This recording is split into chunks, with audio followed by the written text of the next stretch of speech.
It's been 96 hours since anybody has had contact with the steamship El Faro, so we wanted to provide you an update. We really started our search efforts on Friday, and at that time we were not able to get to the vessel's last known position because Hurricane Joaquin was essentially sitting right over it, so we weren't able to get there. On Saturday, we could get to the vessel's last known position, but the search conditions were horrible. We were facing 100-mile-an-hour winds, 40-foot seas, less than a mile visibility. For our search planning efforts, we are assuming that the vessel has sank.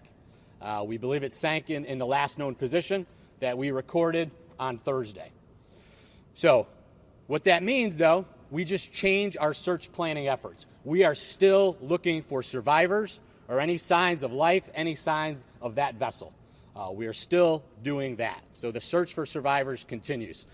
Yesterday, because of those favorable search conditions, we were able to see a lot of material that was at sea, a lot of things that came from a container ship of that size. So we know we recovered the El Faro's life ring.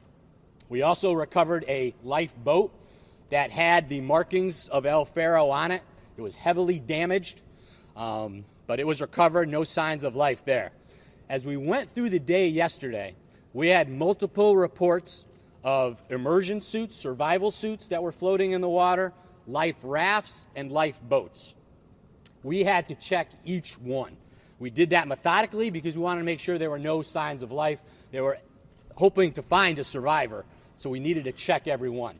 In one of the survival suits, we did identify human remains in one of the survival suits.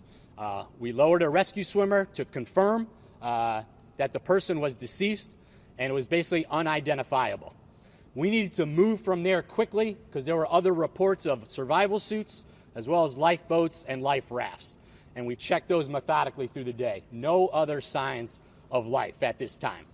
So as I mentioned, we are not looking for the vessel any longer. However, today we are still out there searching. We've modified our search efforts to focus more on potential people in the water, lifeboats, and life rafts.